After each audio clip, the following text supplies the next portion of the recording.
Conflict Diaries, podcast, kde se dozvíte o právě probíhajících konfliktech ve světě. Přinášíme vám stručný přehled toho, kdo, kde, jak a proti komu bojuje. Jaké jsou příčiny a důsledky těchto konfliktů. Tím chceme zvýšit povědomí o často opomíjených konfliktech, ale i menšinách ve společnostech.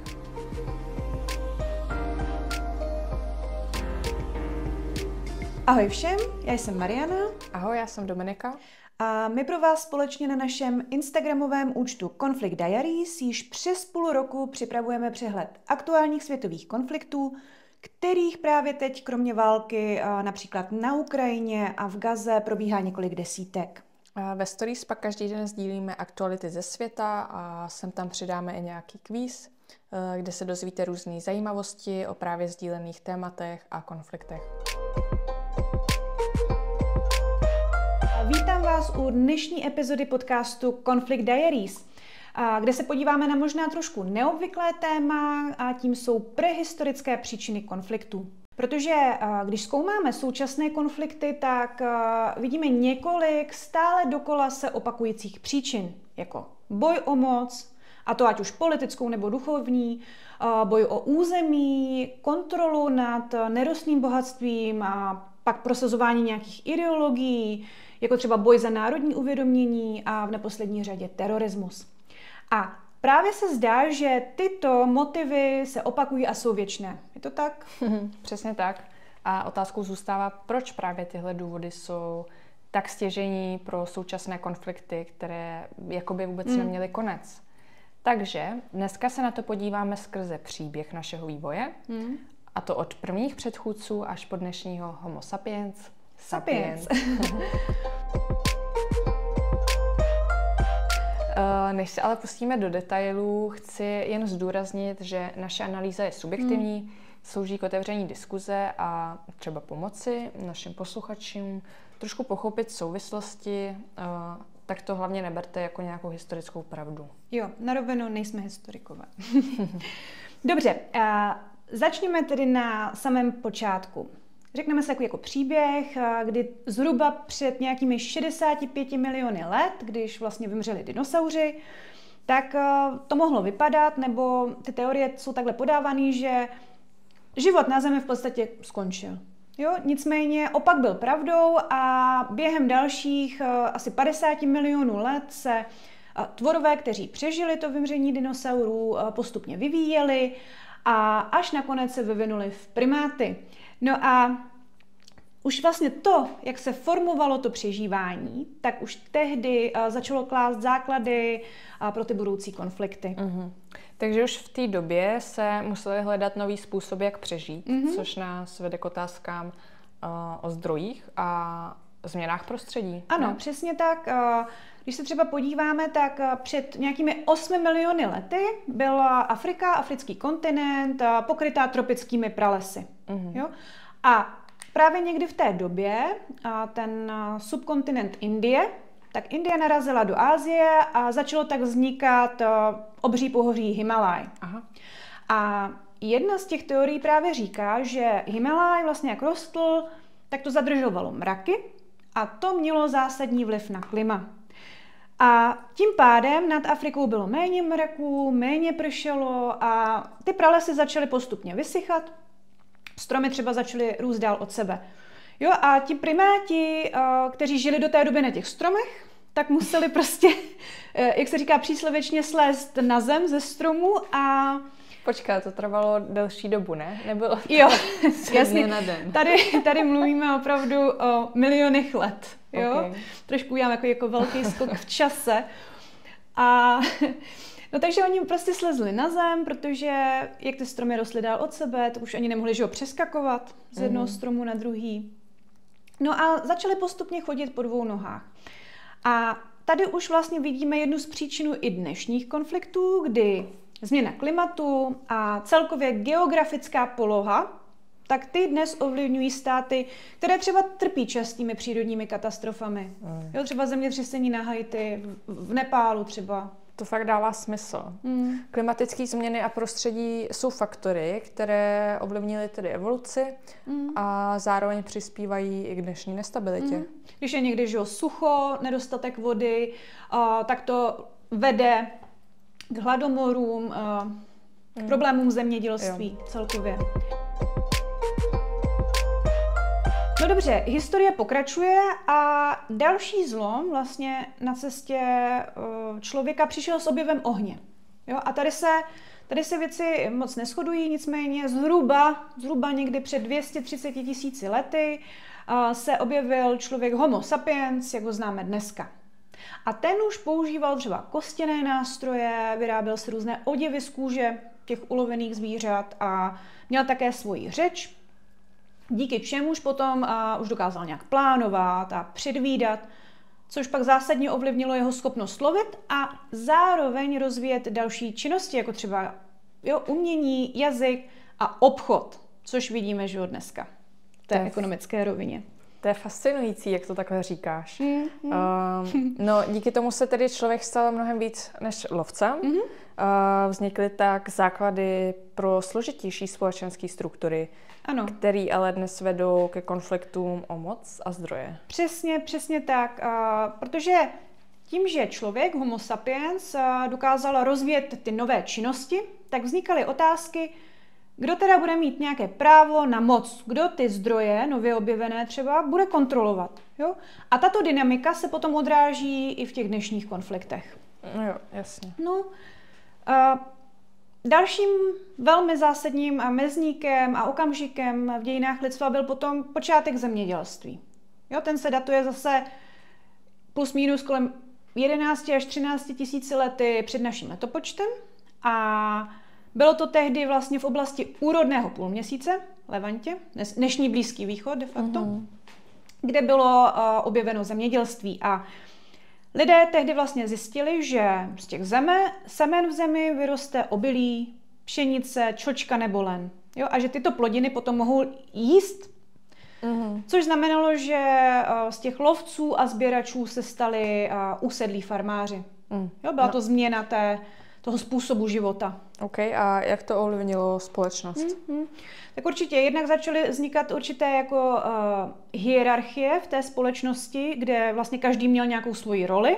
Byli tady nějací ochránci, pak tady byli farmáři, kteří se starali o ty rostliny, kněží, kteří jako se starali o nějakou tu psychickou pohodu těch lidí. A samozřejmě vůdci. Jo? A přirozeně ti, kdo měli více, se stali králi, což pak vyvolávalo první spory a boj o moc. Dalším důvodem taky bylo, že přebytky potravin vedly vlastně k nutnosti jejich skladování. Jo? Takže se rozvíjelo hrnčířství, různá keramika a zase se rozvíjel výměnný obchod v té době. No ale když potom někdo nemohl zaplatit, tak tu věc prostě ukradl tomu druhému. Jo?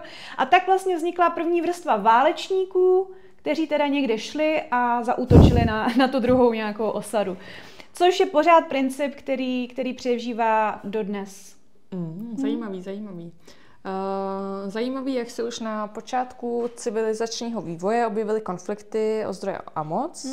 A navíc s rostoucí populací se tlak na zdroje ještě zvyšoval přirozeně. 100%. No, tak dneska kolik nás je? Asi přes 8 miliard lidí. A ten populační problém potom roste spolu s otázkami potravin. Máme potravinový problém, energetický, environmentální. Jo. A tohle všecko jsou důvody těch moderních konfliktů. No a jak už jsme řekli, vlastně s rozvojem zemědělství a s těmi přebytky, s tím hromaděním toho majetku, tak mohly vznikat nějaké první velké civilizace. A které zase mezi sebou přirozeně teda bojovaly o tu regionální nadvládu, o nějakou válečnou kořist. První takovou tou velkou civilizací byla Sumerská říše, která existovala někdy od toho roku 4000 do 2500 před naším letopočtem. A díky vlastně tomu nahromaděnému jakoby bohatství, tak se stala centrem vědy, rozvoje techniky, ale také kultury.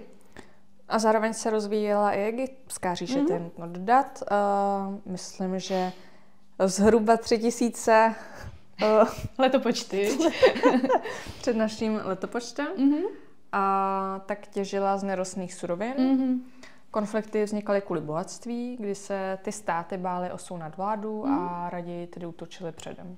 Přesně tak, takže to je takové, na dnešní dobu to můžeme stáhnout na bezpečnostní dilema, že jo, kdy státy automaticky předpokládají, že ti ostatní na ně zaútočí a z obavy si jako investují do své vlastní obrany. Ostatní státy to vidí, takže investují taky do své obrany.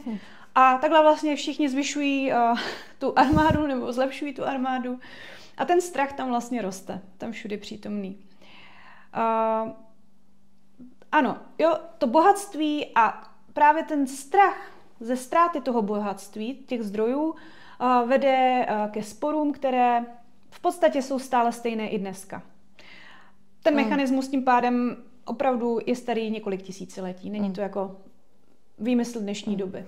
Takže i když se společnost vyvíjí, tak ta základní motivace konfliktu zůstává v jádru stejná, jde tedy o moc a strach. Přesně tak. Moc a strach o tu moc přijít.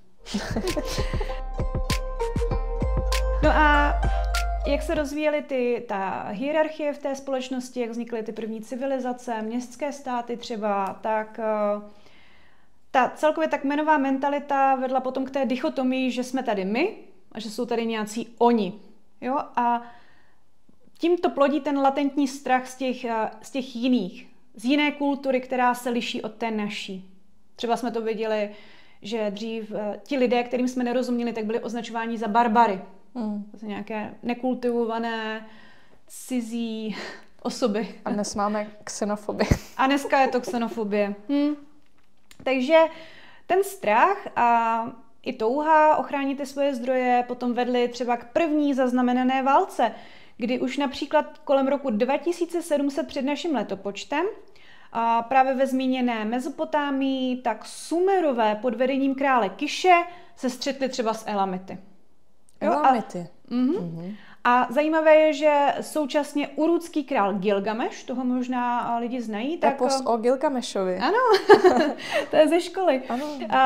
Tak on vlastně vyrážel, útočil na sousedy a důvod byl jednoduchý, aby se zajistil cedrové dřevo pro stavbu svého chrámu.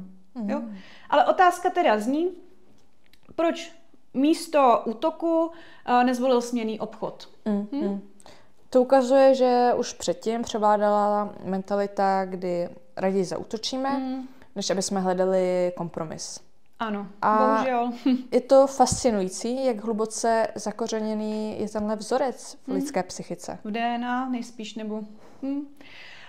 Otázkou zůstává, když si to ale takhle shrneme, jestli se my jako lidé, jako homo sapiens sapiens, jestli se vyvíjíme kupředu, nebo jestli jako stojíme na mrtvém bodě, jo, protože ty konflikty... Nebo jestli jdeme dozadu. Ještě dozadu, no. Že ty konflikty se stále opakují, jo, a taková ta filozofická otázka může znít, jestli jako se můžeme z té historie nějak poučit. Podle mě ne. No. Podle mě lidi prostě se nikdy z těch historických chyb nepoučí. No nestalo se tak za 1000 let, jo, takže... Takhle, možná. Jasně. No, to je otázka, která nás nutí přemýšlet o budoucnosti, jak se nám podaří najít řešení, nebo jestli budeme navždycky uvězněni v tomhle cyklu boje o moc a zdroje. Je to tak, na závěr si teda shrneme, že prehistorické příčiny konfliktů, které se stále dneska opakují, jsou tedy boj o moc, o zdroje, o nějaké území nebo teritorium a je to strach z toho o ty zdroje přijít a jsou tady také kulturní rozdíly. A tohle všechno máme zakořeněno v naší lidské historii. A i když jsme se vyvinuli a i když technologie se neustále posouvají kupředu, tak, jak už si řekla, ty některé základní motivace té lidské společnosti zůstávají stejné.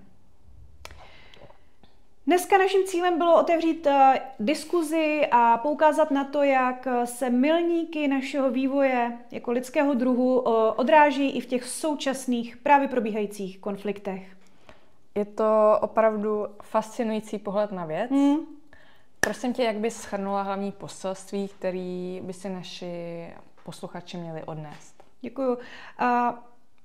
Asi hlavní je, že naše současné konflikty nejsou vyloženy jako izolovanými událostmi. Jo, je to pokračování nějakého dlouhého evolučního procesu, ve kterém moc, strach a touha po zdrojích hrají klíčovou roli. A já doufám, že si z toho odnesete hlubší pochopení a otevřete se prostě další diskuzi o tom, jak můžeme hledat cesty ke změně. Krása. Děkujeme, Mary, a děkujeme posluchačům, že si nás poslechli, a budeme rádi za komentáře nebo názory a mějte se krásně. Jasně, také děkuju za pozornost a hezký den všem. Ahoj.